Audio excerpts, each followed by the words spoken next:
Hi AJ, how you doing today? I'm well. I'm well. Thank you. How you doing today? I'm doing fine. How did you like the end of Salem Horror Fest? You see anything that you like?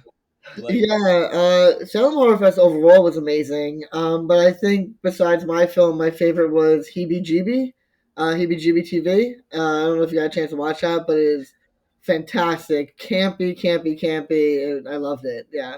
The whole festival was Awesome. great, though. The festival was fantastic. Yeah, no, I had too much fun. That's that's what it came down to. Uh, yeah, it's my favorite festival. So it was a pleasure meeting you in person. I'm so glad that we got to do this today. So I've been looking you up. I've been all over your website and everything. I've been yeah, checked out Killer Unicorn earlier, that kind of stuff. So first the first question I want to ask you is what are your favorite scary movies? My favorite scary movie is Scream. I actually have a tattoo of the knife with Ghostface picture in the knife blade tattooed on my leg because I love Scream so much. And then if I had to go for a classic, probably Texas Chainsaw Massacre for sure. It's Yeah, okay. Scream's my favorite too. I love great. Scream. I think it's wildly like different from anything else that was ever made before that. So Yeah, now now everything is just kind of Scream. But yeah. yeah, so out of now I like I said, I was on your website earlier. 30 plus films produced, 15 films directed. Um, if I was gonna watch one of your films, where would I start? I would say, especially for your audience, being probably mostly horror, I would say Killer Unicorn is a good start. For me, it's one of my favorites. It is campy. It's unapologetically queer. It has some of my favorite death scenes, kill scenes in any movie. Period. I think we really went silly and dark with some of the kill scenes. The Uh, enema bulb. That's the one that got me was the enema bulb. Yeah, yeah. Getting murdered via enema is definitely a certain way to go. So I always say check out Kill Unicorn. The premise is very easy. It's a hot guy with a six pack and booty shorts, wearing a unicorn mask, killing drag queens around Brooklyn, and all the camp that goes along with that. Yeah, I got a big like, and this movie was before it, which really got me was Death Drop Gorgeous vibe. I really like has like a lot of the same like even introduction and with the drag queens and everything, and then it goes into a sort of I know what you did last summer thing, and I really kind of enjoyed that. It was really fun. I got a kick out of it. I think Yeah. I'm surprised. I was surprised that I hadn't heard of it before. This was right up my alley. So, kudos on that. That was great. Thank you. Um, Yeah, we shoot with the same director photographer, Corey Green, who got a lot of recognition in the reviews from guys at parties like it about his filming techniques. So we use Corey all the time. He's a great cinematographer, and he shot Killer Unicorn as well. so guys at parties like it.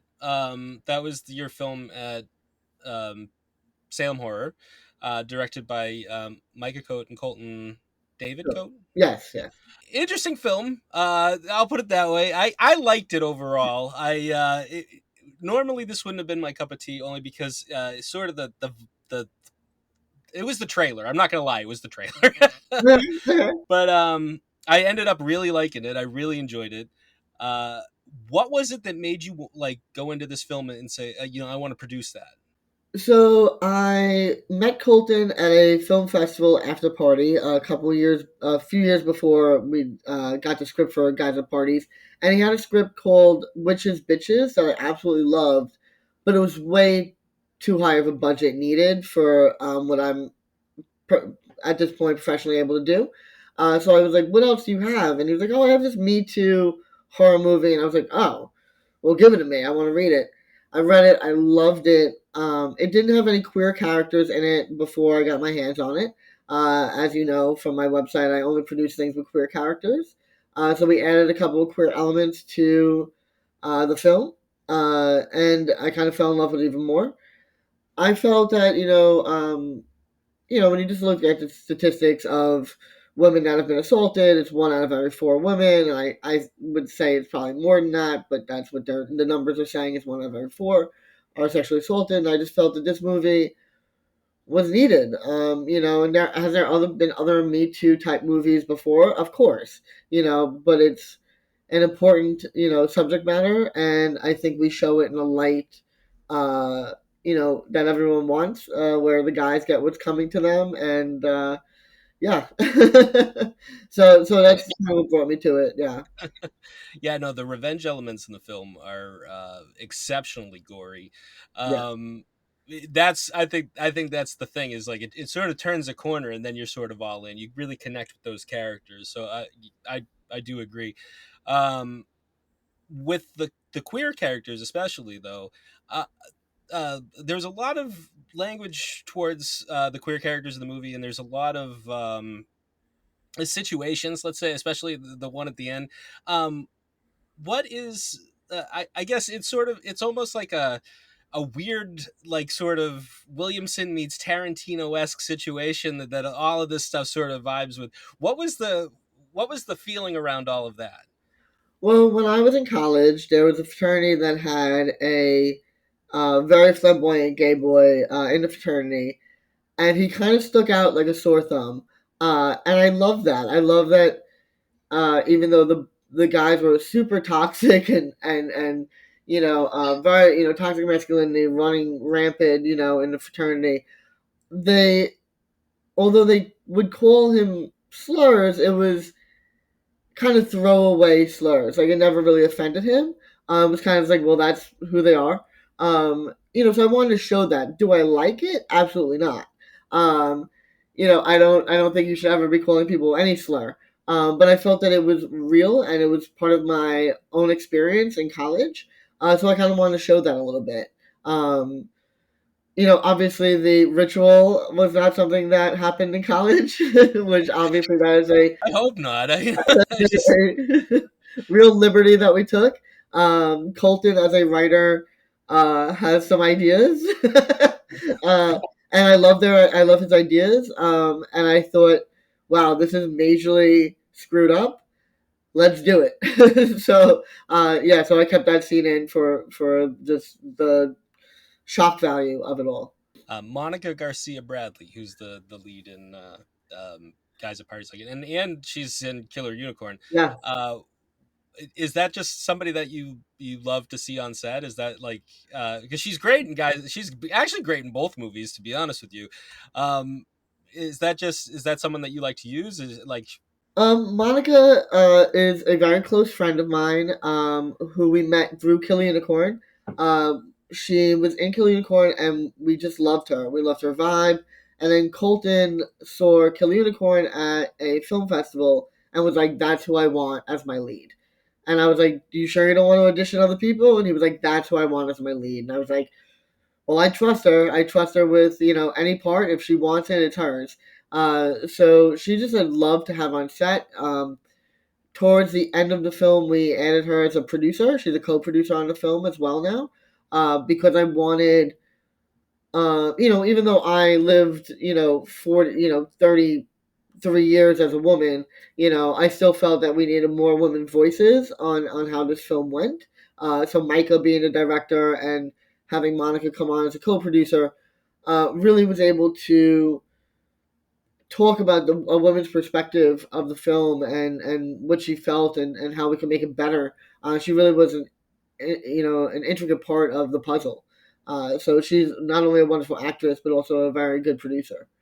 is there anything that didn't make it into the film that I guess shocking and grisly as it already is there any part of it that you wish had stayed or We wound up almost not having enough footage. oh So nothing got cut. I don't think anything needed to get cut. But the film right now is, just the right amount of time to be a feature, with not much uh, additional, making it longer than that. So nothing got cut. Nothing landed on the floor, on the edit room floor. no, that's surprising because it's extremely well paced. I figured that there was either more footage or something. so that's that's unique about it. Yeah. With the guys in the film, um, the just level of despicability and cruelty. What sort of furthered that? Was there? Is it just? Was it Colton's experiences, or was it? I think it was a collective experience. I think Colton wrote it from his lived experience as a gay man. When I read it, I was like, these guys have to be directed even more disgusting and even more volatile. I think that you do grab these people, these men that have toxic masculinity all over them, and there isn't redeeming traits to a lot of college age men, cis men. There's not that many redeeming qualities that some of them have, and I wanted to show that. I wanted to show that sometimes people are just bad, and I think that that's a truth in this country. And I think in the world, sometimes people are just bad. Yeah. Yeah. Now, is there something at play with like the group element? Like, I feel like there's a lot of clicky vibes within the film. The guys definitely, but even sort of girls are kind of nasty to each other because there's sort of that element of both slut shaming and hate on hate, right? Like, there's just women hating on women, sort of tearing each other apart. Is there more of a commentary on that, or? Um, I think I was in a sorority, and although for the most part we loved each other, there was other sororities that we would have at parties that kind of talked down to each other and were not very mean. Sometimes were not very nice. Sometimes women can be spiteful and biting, but when push comes to shove, they all have each other's backs.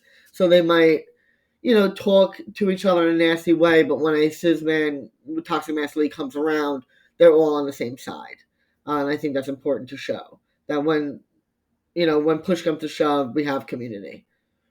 Yeah. Very cool. And I do want to say, when you're watching the film, those men that are in the film could not be more opposite. That's good to hear. And we did a lot of Facebook stalking to make sure that we weren't having anyone on set that was toxic. We made sure that they had a fair number of women as friends. Some of them had girlfriends, and we stalked their girlfriends a little bit to just make sure everyone was on the up and up because of the subject matter. But yeah, those boys, especially Anthony Notarelli, who played Brad, couldn't be a sweeter man. Like, That's fantastic. He's fantastic. Like, because he sort of turns it off and then turns it on again, especially with sort of the a bit of that privileged victimization theme in the film as well. So that's great to hear. Like, honestly, that's the sign of a really good actor. yeah, he's tremendous. I would be surprised if in the next 5 years you don't hear his name come up more often. All right, so what are you working on now? Is there? I think I saw on IMDb. I think you had like 5 projects in development. Yes. Yeah, we just finished up a short called Not Walter Jenkins. Walter Jenkins was a staff member for the uh, Lyndon Johnson presidency, and he had a gay sex scandal where he was caught doing lewd things in the bathroom. So we just finished up that short, and then I took a complete turn and from Guys and Parties Like It and produced a rom com called Twitter Pated, which is just a love triangle between three boys. It's a queer reimagining of Cyrano de Bergerac, and it could not be a more different vibe than Guys and Parties Like It. It's very sweet. It's very loving. It's all queer, all gay for the whole film. Yeah, it's a lot different, and I love it. I love them both. I think that they're both very good films in different ways. And that one, Twitter Pated, is currently in the editing process, so that'll be the next big one, the next feature. Yeah. Excellent. And I guess my last question for you is, I want you to be able to plug where guys at parties like it, where people can find it. I think it's coming up on another film festival in May. Yeah, if you happen to be in South Carolina, it's going to be at the Crimson Film Festival at the end of, actually in a few days. I believe that's May 19th. And then it's going to be, it hasn't been officially announced yet through the press, but it's going to be in the Long Island Film Festival this coming July. So those are going to be your two next spots to see it. And then we are stopping festivals January of 2024 and going right into distribution, where it'll be available on. It'll start off on Amazon, and then it'll go to Tubi and Plex and all those platforms. Yeah, so you'll be able to see it on Amazon. Yeah, for sure. Excellent. I think people are going to check it out. I think people are really going to like it. It's a different movie for sure. Yeah. And yeah, well, It's once they get to it, they'll know too. Yes, yes. Just I always say like the first 20 minutes are rough because it's just toxic men being toxic, but the build up is worth it. You really need to see them being that terrible in order to get to the gore, and the gore is worth it. Yeah. Yeah, I couldn't give Daniel Adams a bigger, uh, more compliments. I just feel like his special effects, the gore was just really on point. He really is just an amazing makeup artist. So he did all the basic makeup as well as all the gore and all the special effects. Very talented person. Great job, Daniel. Yeah. All right. Thanks, AJ. Hopefully we'll talk again soon. Yes, I would love that. I would love that. Get that video off your phone. How the hell did you get that video? Are you okay? Yeah, I'm fine. Mary, Mary, quite contrary. My, how your garden grows. We'll see just how bad you want to be in this brotherhood. And remember, Delta sees all. You guys still do the, ritual? Yeah, it actually happens to be tonight. Let's play a game, you guys. Truth or dare, Mary? Dare. You're not going anywhere until we figure this out. And, nobody will believe you after I tell them what really happened here.